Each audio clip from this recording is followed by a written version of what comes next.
Welcome Hello. to If This Is It, where we go from functional to fruitful. My name is Tosin. I'm your host, and I have a guest today. My guest is Mr. Tade. Hello. Tade, sorry. And he's going to introduce himself, but, Okay. he's a lawyer. Okay, go ahead. First of all, I love the name If This Is It. I love it. Hey, everybody. Hi, Tosin. Thank you for having me. So I'm Tade Bolarin. I'm a husband. I am a father of two. Mm-hmm. I'd say I'm a community builder. I'm a lover of people. But more, I guess, officially, I am a founder and lead coach from Unblocked Co. It's a coaching and leadership and human development company. Really something that I've built to create a safe space for ambitious professionals to come back home to themselves and figure out who they are. With that said, my background is I do have a legal background. I do have a legal education, JD MBA.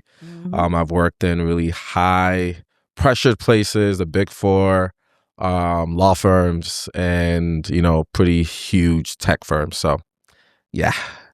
And I'm happy to be here today to have this conversation. And I'm excited to have you here. Like, seriously. So this is one thing I have seen. Okay. A lot of people, they go through, and again, you're of Nigerian extraction, right? I am. And I was extracted from Nigeria. And you've been here for how long? I have been here since, I'm about to give away my age. I've been here since 2008, August. Okay. In the United States. So I came as a 18-year-old, wide-eyed for college. Yeah. And if I were to determine the best time for people who move here, I think that's the best time for people to move here because, that's you outgrowing your teenage years and then stepping into adulthood. Yeah. So you have like that structure down. Yeah. And then you're moving into a permissive society where you're able to define at 18. Yeah. So you're old enough to decide and not get pulled into the society because you already have some structure in place. Does that make sense? Yeah, no, it does. It does. And I do want to. I am of Nigerian extraction. Left Nigeria when I was 7, actually, and I spent 11 years in the Middle East. Oh, yeah. So you didn't come here directly? No, I did not. Oh, I didn't. No. Left Nigeria at 7. Spent 11 years in the Middle East where my dad worked at the UN, and then went to the international school there with pretty much people from all over the world, and then came here at 18. Yeah. Okay. Yeah. So your mindset had already been. Yeah. That was already a lot of. Yeah. Which explains why you do what you do right now, because you don't have the challenge that a lot of people who grew up in that environment grew up with. It's different. You think so? Yeah. Okay. And, I mean, I could tell, but that explains it. All right, so you're a lawyer. Yes. You work in tech. Yes. For the longest time, you were winning by every metric, especially where you come from, right? Yeah. Nigeria, I don't want to say Nigerians, but I believe that a lot of people there, you're valued by what you produce. What you produce, yes. Right. Yeah, but at some point, you realize that, that isn't working. Yeah. At what moment was that? And how did you figure that out? Story. So at what point, right? I would say really, there were a lot of different points. So I can answer the question in a lot of different ways, but I will tell you when I started listening to the inner tension. When I came here for college, I initially got in and started studying economics. And about a semester, and I switched my major to interpersonal communication. Oh, wow. I would say it was at that point I started asking questions about why am I doing what I'm doing. The goal was to always go to law school. I was one of the privileged ones to have Obama as my representation when I was in high school graduating. And that was when Obama was kind of making that rise from, like running for presidency. So I was like, look, what did Obama study? I wanna do law, and I want to Oh, be as eloquent as he was, because representation matters. it does. And being where I was at in Syria, I didn't really have a lot of black male representation because I wasn't around a lot of black male. Now my dad did a good job, but I wasn't interested in what my dad was Yeah. doing. Respected it, just wasn't interested. So I think that first switching my major from economics to interpersonal communication, even though I ended up switching back because then I had to leave and graduate, I switched my majors a couple times in college. So that was probably the first sign of me trying to figure out, like, okay, this thing that I've told myself mentally that I should do, does that really align with what I want to do? But I think about a couple years back when my son was born, 2022, I was working at Deloitte. I was managing a lot of projects, and I was very good at it. I was working in tech assurance. I was building. I had a pretty good system of amazing teams. We were getting the work done. We were getting things done efficiently. My superpower has always been pouring into people, and leading people. So I was doing all of that, and whoever knows how Big Four works, they judge you based on your utilization, which is how many hours you're charging to the client. So promotion time came for me to make that move to a more managerial position. Mind you, I've been operating as a manager for about 2-3 years, managing a bunch of projects. Not getting right? paid. Not getting paid but that's what you have to do in the Big Four. You have to prove that you can operate at that level for at least a year before you get there. And then I remember getting dinged at the end of the year for my utilization not being up to par with my peers who were senior consultants. But the reason it wasn't up to par is because I had been operating as manager. I've been mentoring, building the people under me, doing business development work, which you can't charge to a client. Yeah. So the fact that after all that work, after all that hours I gave to the client to building people up, they still chose to assess my value based on that criteria of, okay, Tade didn't get to 90%. Yeah. The client, but the reason I was at 80 is because my other 20% was actually being used doing manager work, Right. which is what you would expect of a manager. Yeah. Utilization is supposed to reduce. So, I know the economy was tough, and places like Deloitte or the Big Four, they have to make decisions based on metrics. And when push came to shove, they saw everything that I brought to the table and chose to see it through the lens of that metrics as opposed to the real lived human story and impact that I felt like I was bringing.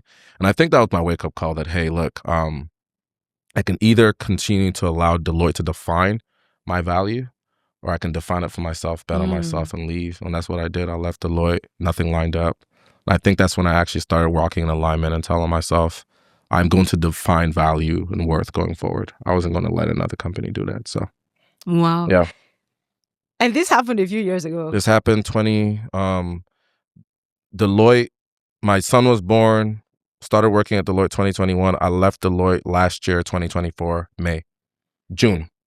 So with nothing lined up. Yeah. So this was fairly recent. A lot of people don't typically get to that point until like way later. So you definitely figured out what mattered versus what you needed versus what you wanted. Yeah. I mean, there wasn't anything lined up, and there were things that you needed to do, but you didn't allow that stop you from making the decision that you needed, and that pushed you into where you are right now. Yeah. So here's my next question.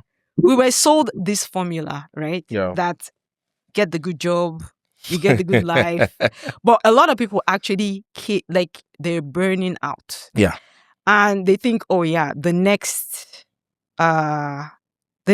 thing is to get the next better job, because they're trying to prove that, okay, whatever what I was doing then or something, they're trying to prove something anyhow. So they keep striving and they keep going around in cycles until, they've just lost a good amount of time. But you decided to step out in faith and do something else. How did you work through that? And again, the people around you, like, what did they say? What happened? How'd I work through it? That's just such a great question. And right off the bat, the thing that comes to mind is my wife. Because she probably has seen the rawest and the rawest of the moment. And when I mean the rawest of the rawest of the moment, I mean, she's seen me step out of meetings. And I've worked remote since 2019. So I've been remote since pre-COVID, and COVID kind of just sealed it, you know. So she's seen me go in and out of meetings. She's seen the tears in between meetings, like the anguish of this work is so crushing. I'm good at it, but I don't like it. Yeah. You know, like because I've built the skill set. I'm building the expertise, but I did not like it. It did not feed my soul at all. It's not what I felt like I should be doing. You know, tech assurance. I deeply crave to be more in a place where whatever work I did directly impacted people.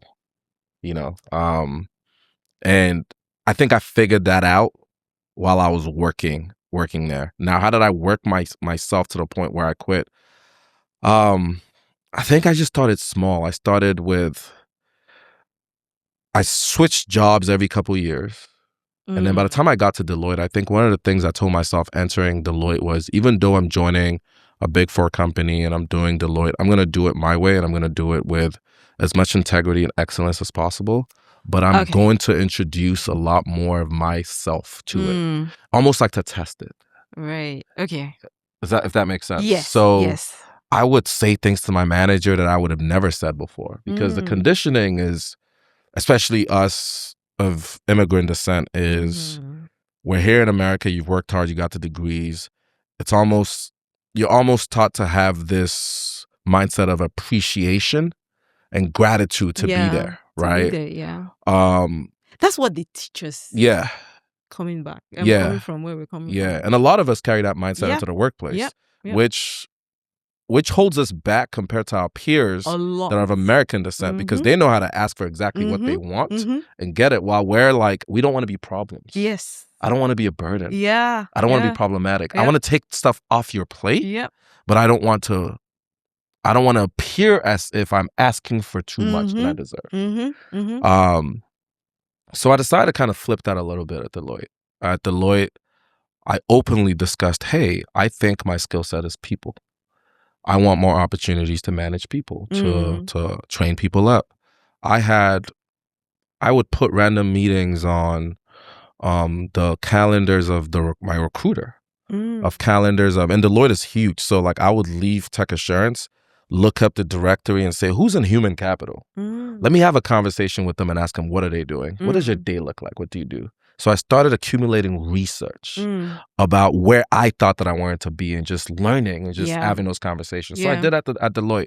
And I would tell my partners, people that took an interest in me, that, hey, my superpower, I started saying it openly, my superpower is team building and people.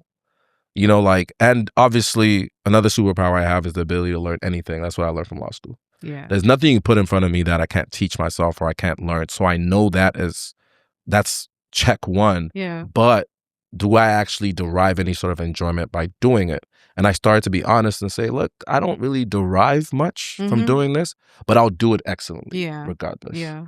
So I started practicing that. And I think as I started to do that, I started to be more honest with myself. The courage built over time. So by the time I got to that point at Deloitte where, you know, I was passed over for promotion and I heard the reasoning. I mean, imagine getting exceptional on all metrics, but still saying, hey, we're not going to promote you because compared to the rest of your peers, you didn't get 90%. Yeah. But I'm literally running the entire project, and I've been doing it for 3 years. Yeah. And I'm doing that for 5-6 clients. Yeah. And between where I'm at, there is no manager, senior manager on the team. It's just me reporting straight to the manager director. Wow. Still passed me over because I didn't meet a certain metrics. Obviously, I'm aware that more politics goes into it. Yeah. But what it told me was, these people don't see the value I bring. And I'm not going to define my value through their eyes. Yeah. I know what my value is. Yeah. So I'm going to leave and find a place that values that. So that's a little bit of how I got that, if that makes sense. Yeah, it does. And that is how it ought to be. So I used to work at one of these bureaucratic companies too. And I remember one year like that. I'm not a speaker. I don't speak a whole lot. And I always, on my performance review, I always go, oh yeah, she doesn't talk enough. She doesn't talk enough. She doesn't talk enough. Yeah, and that was big. But again, where we're coming from, you don't ask questions. Yeah. Well, people say you ask questions. People just ask other people questions. Or maybe we don't value ourselves enough, or we don't know what we have in us. And I think it comes back to the clarity of identity. Yeah. Right? You didn't have that problem. That's why I said, I think 18 is a good age to come over here. Or, I mean, you've left Nigeria. Yeah. And again, the environment you grew up in, it's different for different people. And it shapes the way we perceive life, the way we present ourselves at our place of work, the way we even do relationships. But today we're talking about work. Yeah. Well, career. Your job. Yeah. All right. Yeah. And so you said your wife helped you out a lot. Absolutely. No, she's been very fundamental in this process, because every single time, I mean, for years, I would wake up, get out the shower and be like, hey, babe, I think I want to do real estate. I want to start a tax company. My mind is constantly churning. And part of it is that escapism of what I'm doing right now sucks. I need to find something. Yeah. So I always knew that. And then the work was then, okay, what do I leap to do? Yeah. So it took years for me to actually land on coaching. But she literally guided me from the standpoint of when she gave me the space to complain without judgment. She didn't hit me with the just be grateful. She didn't project the fear of, this man I'm married to might just make a risky decision in the future. You know, she was very, very supportive. And then add my close knit of friends, whether it's my mentors, the Pastor Samis, me and Pastor PF had conversations as well. They always sort of just validated that ache while still keeping me grounded. Like, make sure you know who you are before you make any shift. Yeah, if that makes sense. Yeah. That's one of the things that PF kind of seared in my brain. Yeah. Before you make any life-changing decisions, make sure you know who you are, because you never want to make a change that is without really having understanding on who you are. Because then you could just go in circles. So I spent a lot of times trying to figure it out. And the way I'd figured it out is I have a bias to action. And for me, action looks like going on LinkedIn, literally perusing through all the job descriptions in life that seems remotely interesting. Yeah. Chief people officer, technical recruiter, HR business partner. I went through all of it. I researched it. I looked at people that were doing it, their career trajectory. I studied it intently. And then I reached out and had conversations. So February 2025, February 14, we were at brunch, and again, I was going through my rumination of, I really don't like what I do. I need to figure something out next. Do I go back into law? Because that was always an attractive option as well. Like, you have this law degree. Just maybe you're being stubborn. Maybe you didn't work hard enough. You know, there's always that thought process you tell yourself. What if I was lazy? Yeah. What if I didn't draw out of the experience what I could have? What if I didn't put enough in? You know? But I got to the point where I realized that wasn't the case. I literally had to go through my life and say, no, Tade, laziness is not your issue. Yeah. Diligence is not your issue. Excellence is not your issue. And it took me a while to get there. Yeah. Being able to positively speak to yourself in itself is an art. So I started to do that, affirm myself and say, no, like, you wouldn't be where you are today. You pivoted from law to tech. Yeah. That's not a lazy person. Yeah. So it's something else. Go deeper. Yeah. And I figured out, I remember at that table, I just ended up telling her, I think the first time I said it out clearly, I don't want to be a lawyer. I don't want to do that. And I don't want to do this kind of work. And she said, release it. Release it. And she said, it's okay, release it. Let's not even see law as an option anymore, because then it's just this thing that's always distracting, and every time life gets hard, it's like going back to it as opposed to, let's release it so we can focus on what's ahead. Yeah. And then she dropped another seed and she said, you know, Tade, you've served in the Spaces community of our church for years under Pastor Sami. I've seen you coach people, mentor people.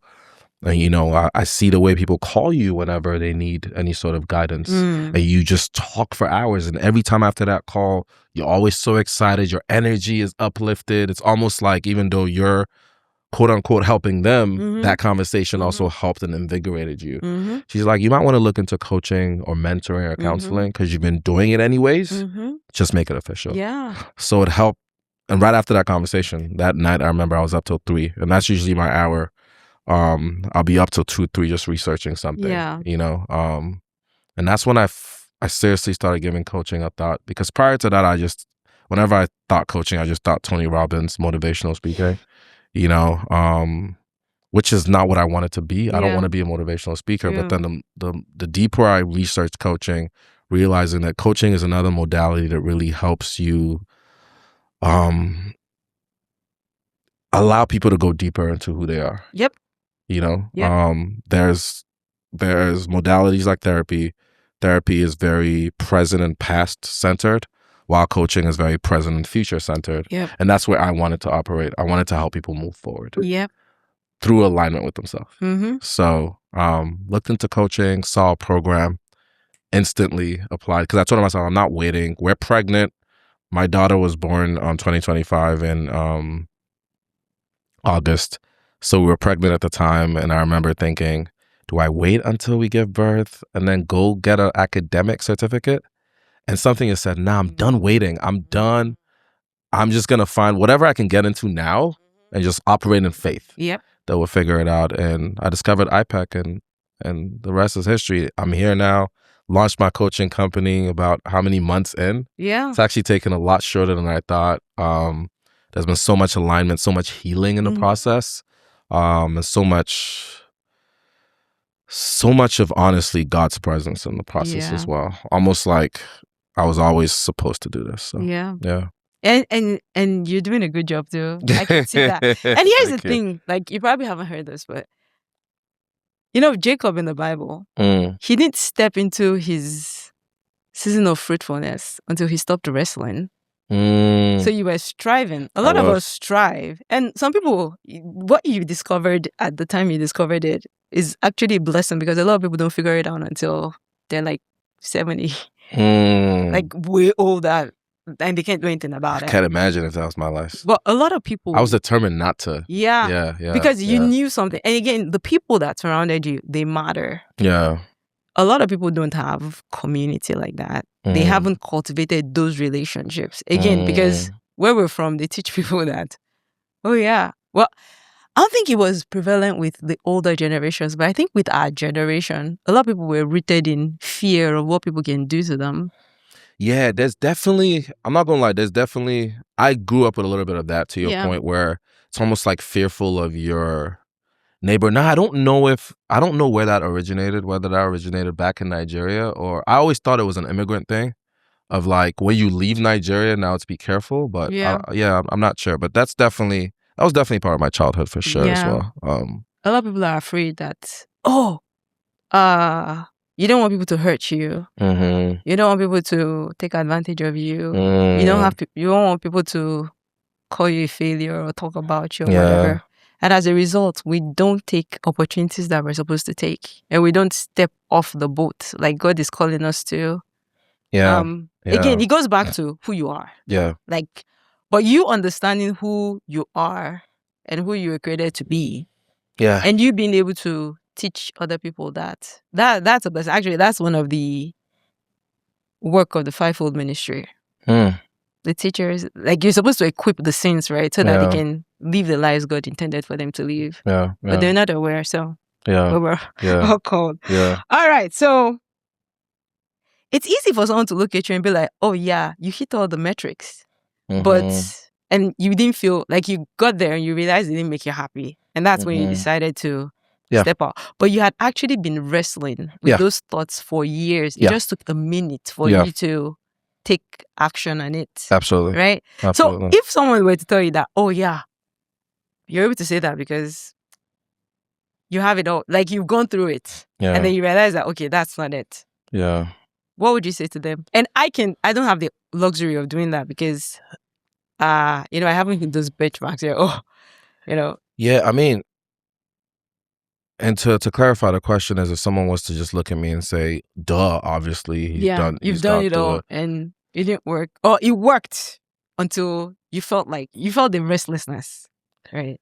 Yeah, I mean, I would say my default would be okay, sure, but like I don't think that takes away from the fact that, like, to your point, there was always an internal tension, and it took me a while to get to understanding it and asking the right questions. But then if they look at my life and they have an assumption that, oh, you worked at Deloitte, you did the JD MBA, you have the wife, you have the kid, the house, all the things that essentially denote success. It's easy for you to speak. Well, I would push back and say, well, what if I told you all that didn't feel as good as it looked? Which is what drove me to where I'm at today. I think I was essentially living an existential crisis where, to that person's point, everything that everybody is looking at from the outside and says that is good, you had it all. It didn't feel that way to me. I felt like I was drowning. I felt like the very success that people were telling me I should be grateful for was a prison.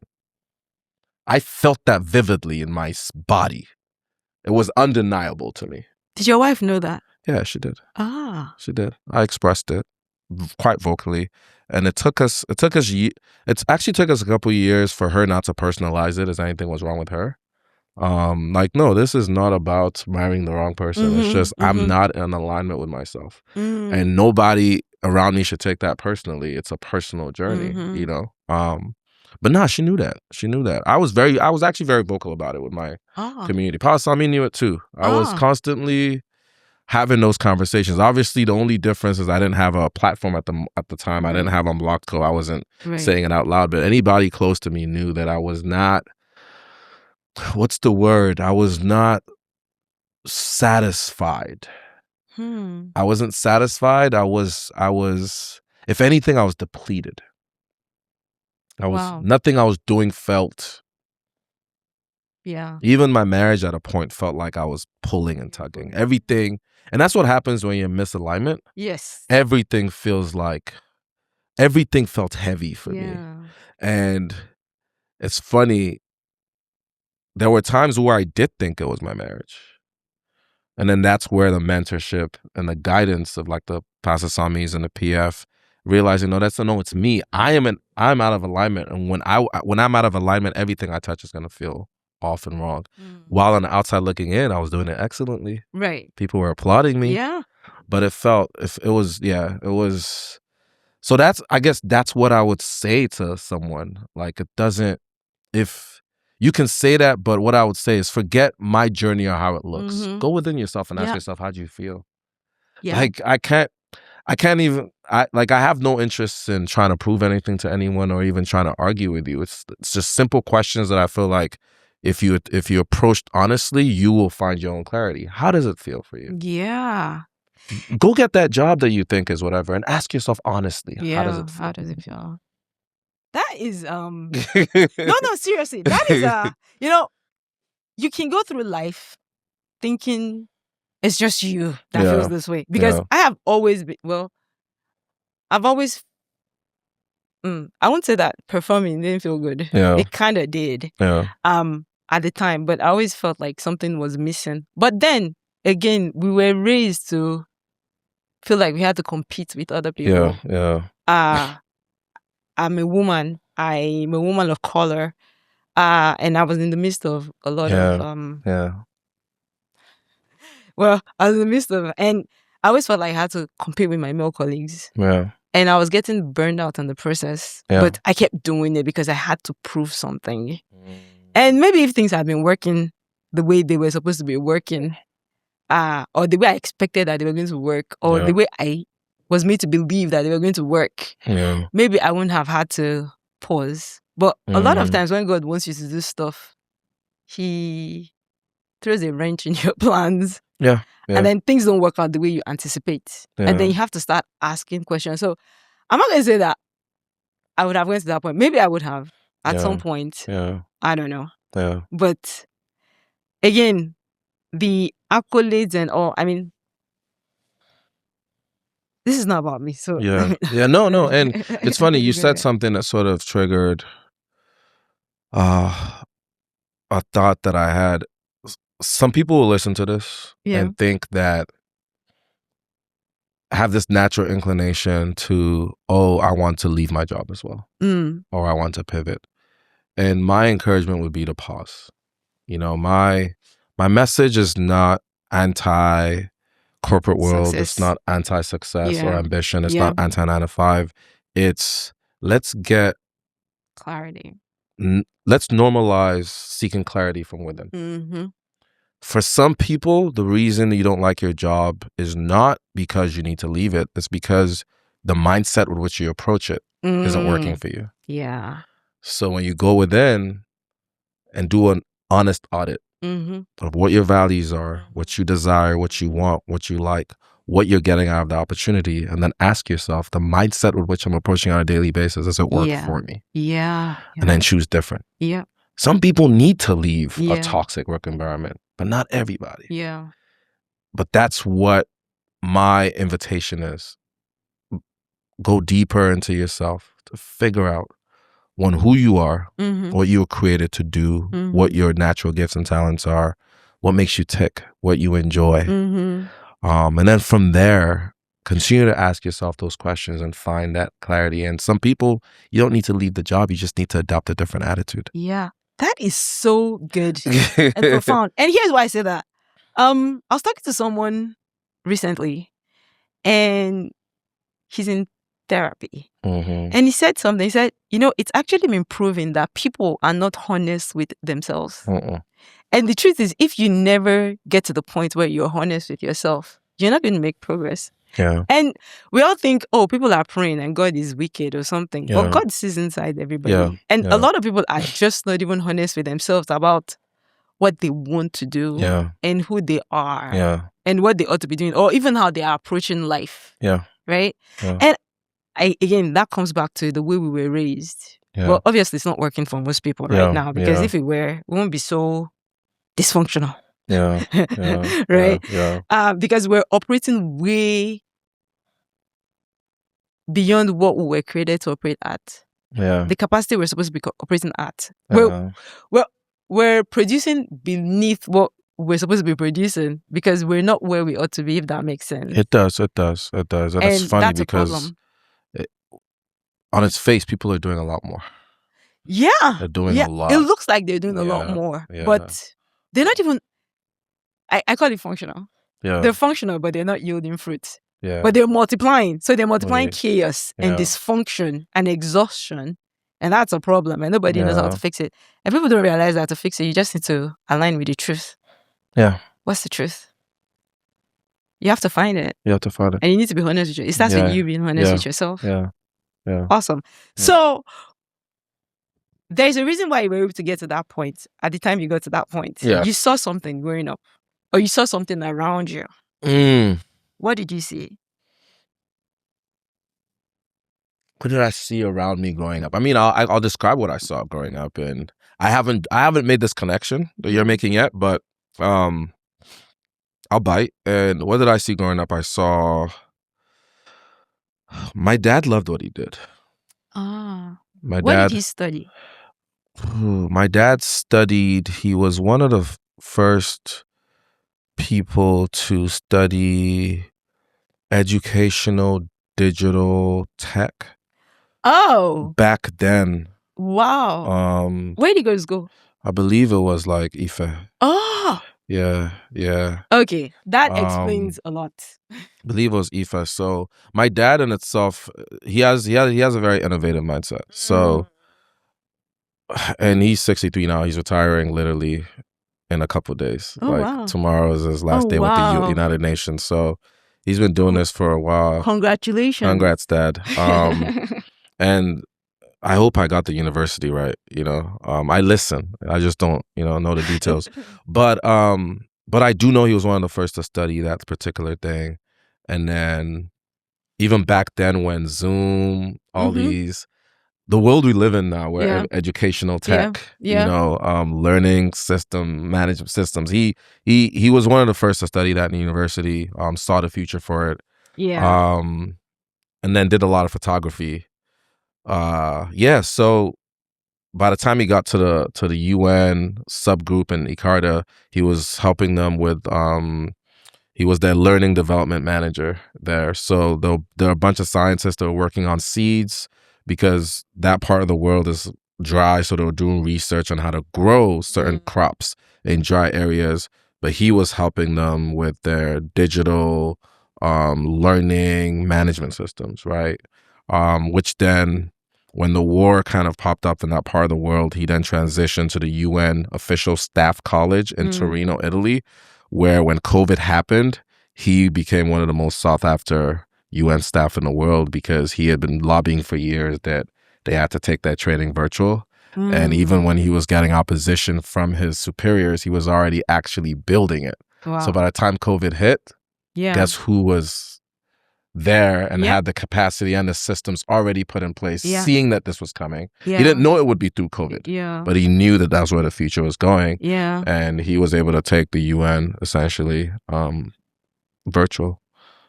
Wow. So he does training around the world.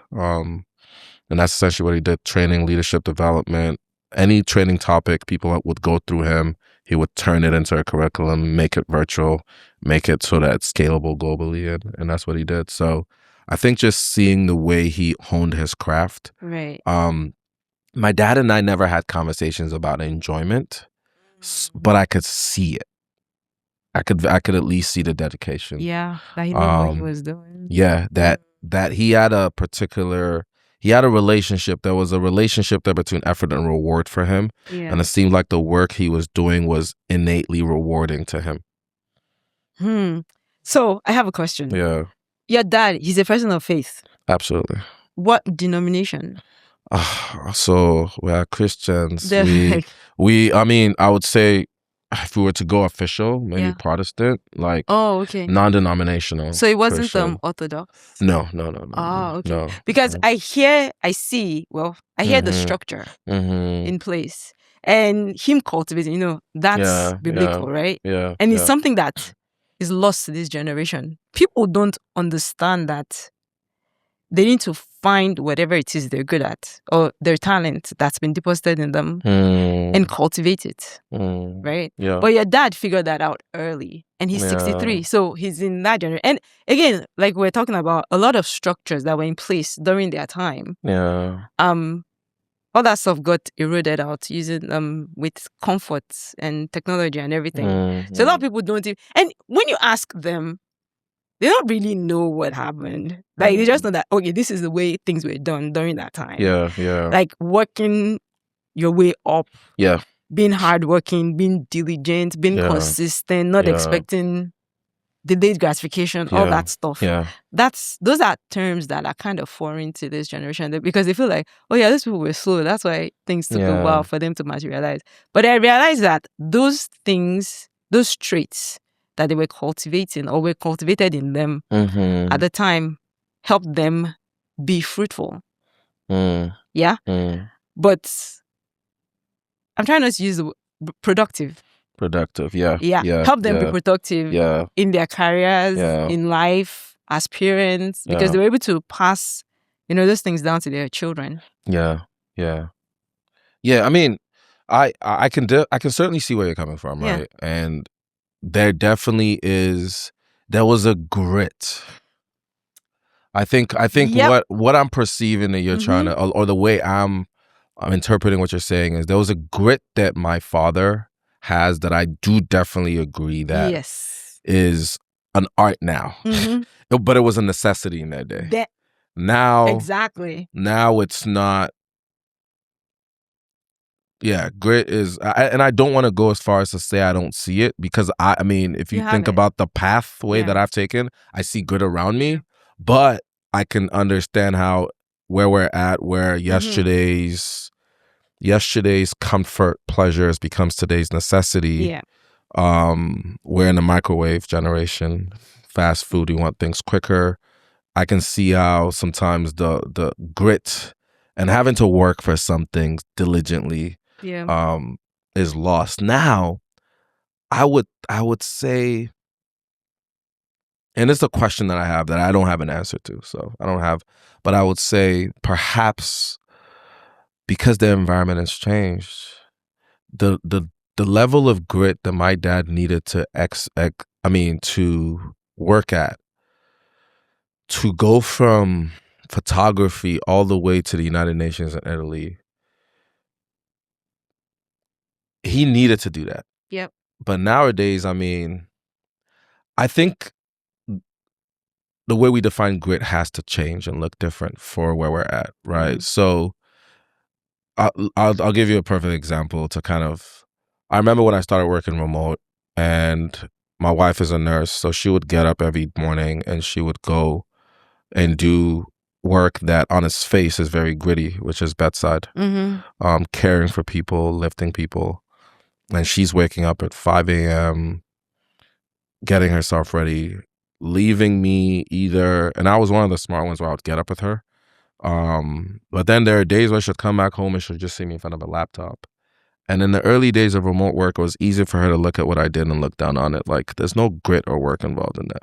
Yeah, it's funny you should actually mention that, because I was having a conversation with a guy recently about that. Yeah. But it's still, now I can see on the other side those that still do work that requires the olden, I don't want to say olden day grit for lack of a better word, but but grit, pre-pandemic grit. Or pre-millennial grit. But the grit nowadays looks different. It looks like the people you see on social media giving content. It looks like this conversation we're having. You know, this didn't exist 20, 30, 40 years ago. If you told someone this is what you wanted to do for a living, they'll laugh at you.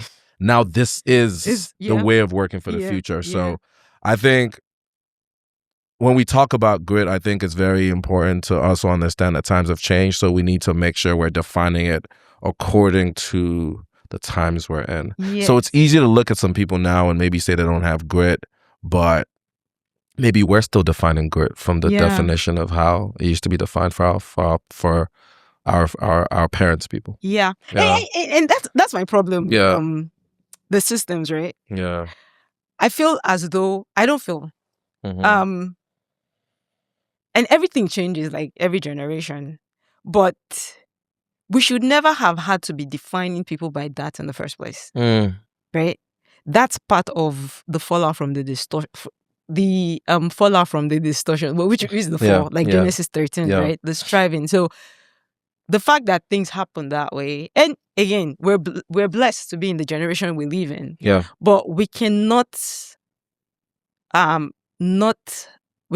ignore the fact that things have changed a lot of things, and we don't even know how to figure it out. We're still trying to figure because we don't know the truth, right? And when you mentioned that, a friend of mine, I do this relationship thing, and he's getting divorced, and he was telling me about how, because he works from home and his wife too is a nurse, or she was a nurse, and he's like the CEO of his company and all, but because he's always on the computer, she'll get back from work and be telling him that you need to go and get a job where you're wearing a suit and a tie. But your mind is constantly working, and I work from home too, and I work in tech, and it's in and there's a lot of money. It's a male-dominated space. It gets exhausting. And the money is great, but at what cost? Like, you're not leaving. I mean, not everybody. I can only speak for myself. So God really needed to throw a wrench in my plans. Right? Otherwise, I would just have been focused on that and not focused on the things that mattered. And again, I mean, this is not about me. But I agree that we need to define grit differently. But things have changed. And I believe that the systems made the generations before us, like the way the system was, it made them have to go through things they didn't have to go through if only they knew the truth. But again, that's the way things were done then. And this is the way things are done now. And we really shouldn't have to define people by their output or how the work they do comes across and all. How about we just love them the way Christ instruct, how we're supposed to love through Christ, in Christ, right? But we're not doing that. So your wife, I mean, you're blessed to have the wife you have, but there are a lot of guys that's not their story because their wives look at them and like, what are you doing? You're in front of the TV when maybe you probably just shut down your computer, right? But they don't know that because we're not having these conversations that we're supposed to be having, or because of the way we've trained people to perceive other people. And I think that's an indictment on our part. Well, I say us now because it's a collective thing, right? But I believe they did us a big disservice. Like not helping us to see people as people instead of seeing them as by what they do and what they produce.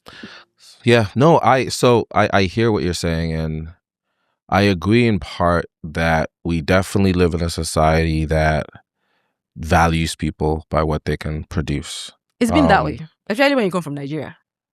Yeah. Now, the question I have is how much of the capitalist society we live in produces that?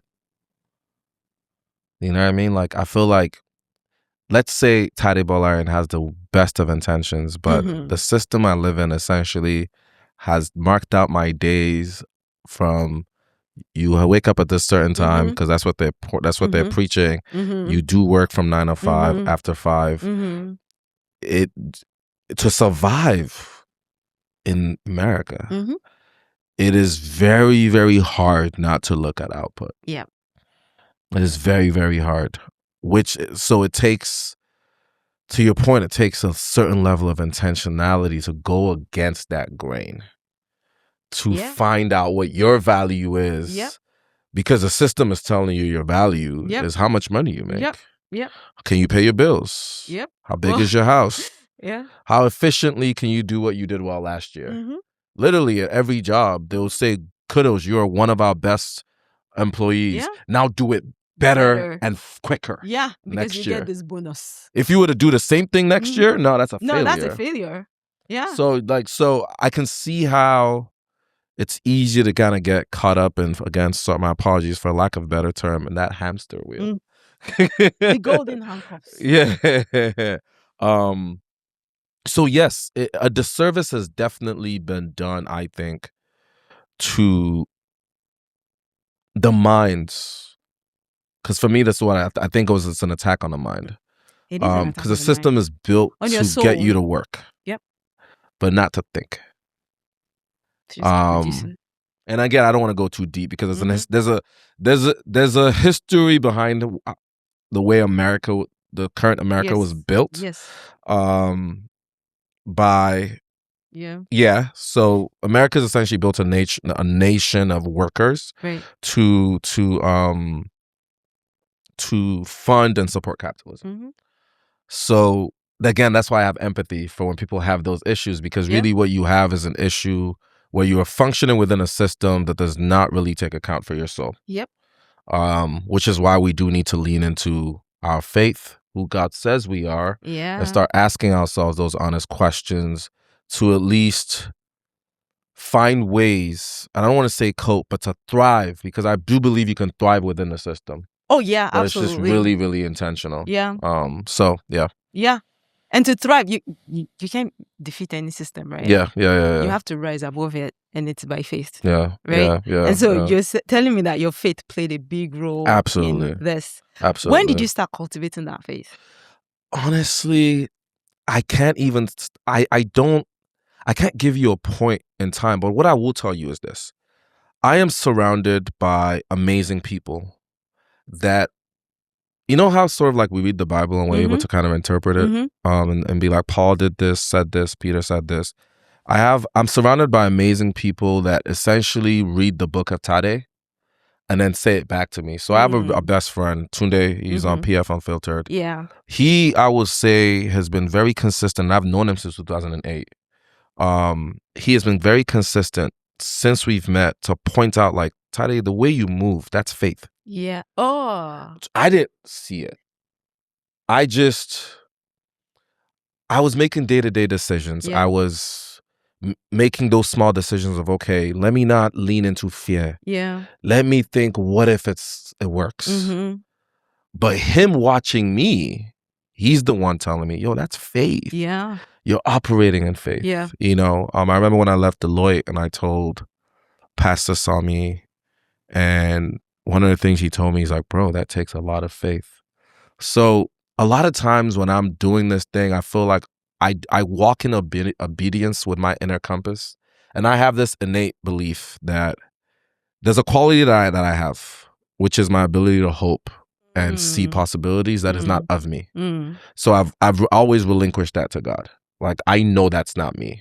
One of my favorite scriptures in the Bible are, when the rich man came to Jesus and said, good teacher, how do I make it to heaven? And, obviously we know how that unfolded. He told him to go sell his property and follow him. But one of my favorite scriptures in the Bible that I don't know if people noticed, but I noticed it, was when Jesus looked back and said, why'd you call me good? Only God is good. I personalized that.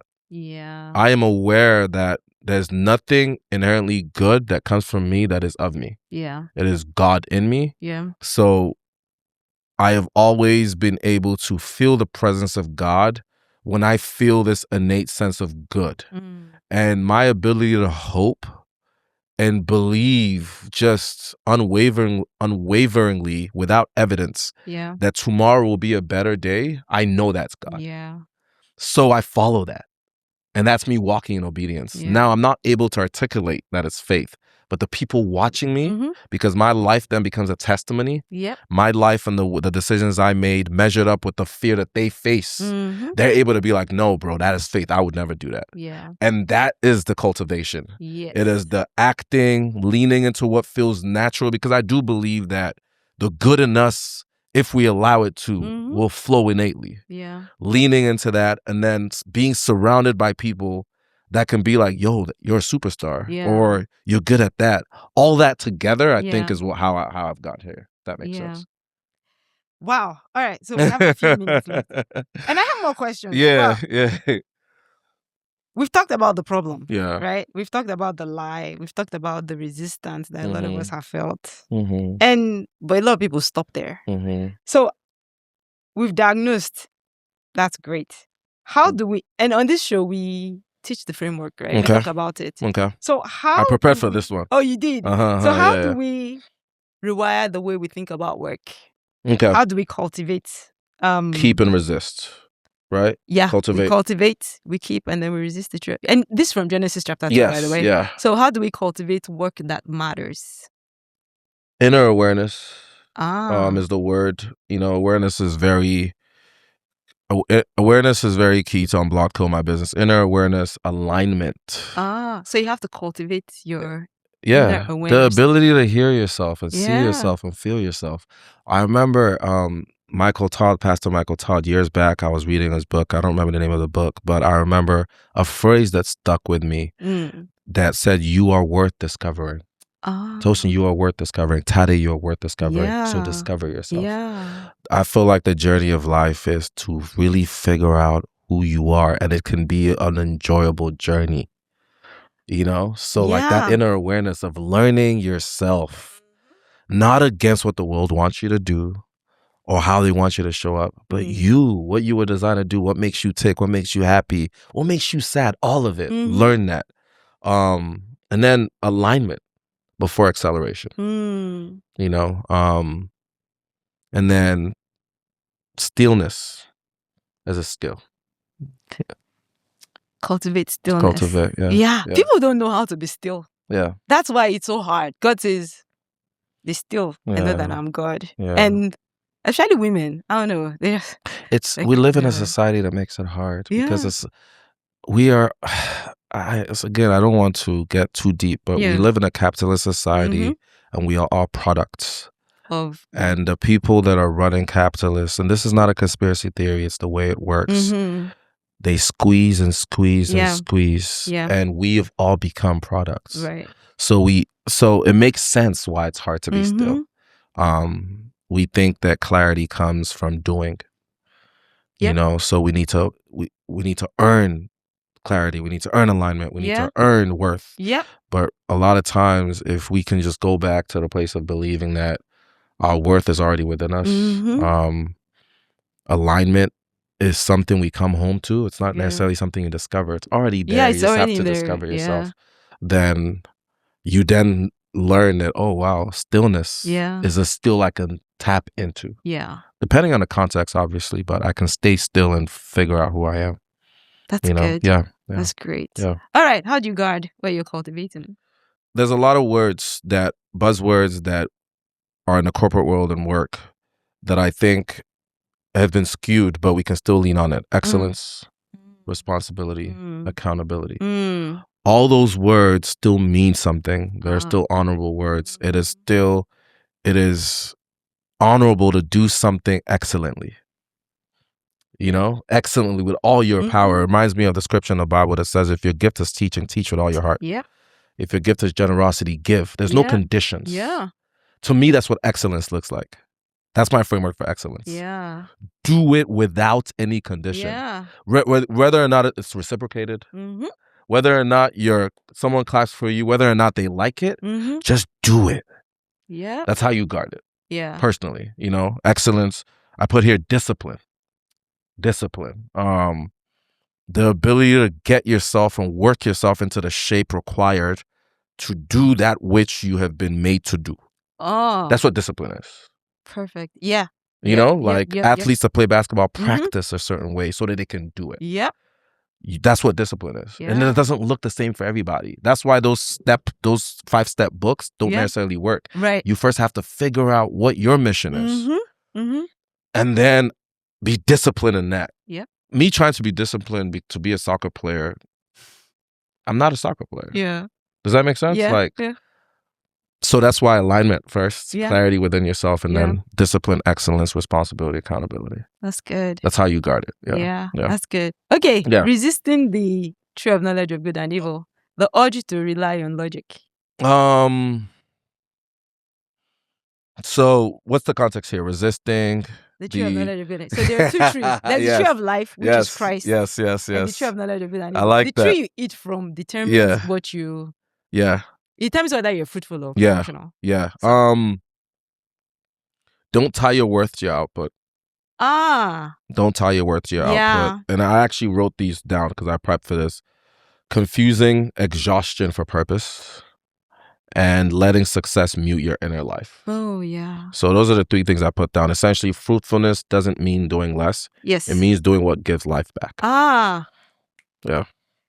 Wow. So that's what I got for you. Yeah. That's good. Yeah. That is good. That's really good. I think anybody who listens to this and they're like, oh, because you didn't say success is bad. No. Success is actually really good. Amazing thing. Yeah. It's amazing. Yeah. It can be rewarding. You just need to do it from the right place. Yeah. And that is what we're talking about today. Yeah. Doing the work from the right place so that you can yield the fruit that matters and reflect God. Yeah. All right, Tade. A lot of people listening probably already know what they should do. They know the ladder isn't working. They know they need to change something. But there's a gap between knowing and actually doing it. Yeah. What would you say is stopping them and how can they get past it?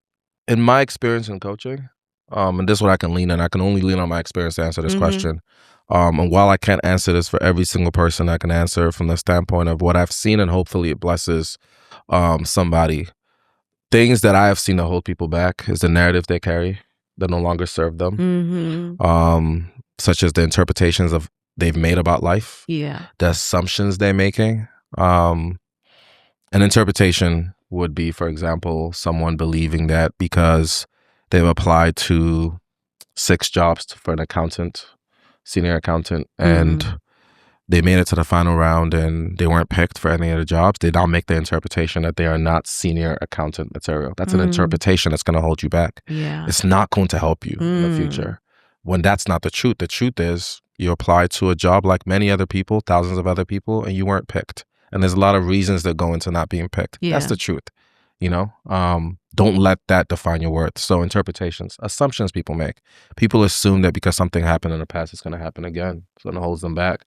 So that's why a lot of times when people get hurt once, it then defines the way they move life. They live life protectively as opposed to expansively. Yeah. So that, and then limiting beliefs. Limiting beliefs are stereotypes. In this, we live in a current environment, racist beliefs are limiting beliefs. Imagine if I was to say something like, women aren't fit for a certain amount of role. It's not just offensive. It also precludes me from the benefit of working with someone like you and deriving such joy from it. Limiting beliefs, and then fear. Oh. So those are, did I put it right? Yeah. Fear, limiting beliefs, interpretations, and assumptions. Nice. That's my answer. Yeah. Oh, well, this was good. This was really, really good. Yeah, I enjoyed this conversation. Yeah. Thank you. Thank you. Thank you so much. I'm going to be sharing this with a lot of people. If you know anyone who is having issues with their career or thinking about a bunch of things, send this to them, share with them. And if you have anything you'd like us to talk about, send us a message in the comment section and we'll be sure to look at it. For more on Tade's work, we're going to Unblocked Co. And Unblocked Co. Yeah. .com. We also have an Instagram. Follow us, and if any of this sparked something in you want to have a conversation, reach out. Let's have a conversation. Book a free discovery call or just DM us. Either way, no pressure. Do it at your own pace, whatever feels comfortable for you. Yeah. This was good. Thank you so much. Thank you. And thank you all for listening. This is If This Is It, where we go from functional to fruitful. See you next time. Bye.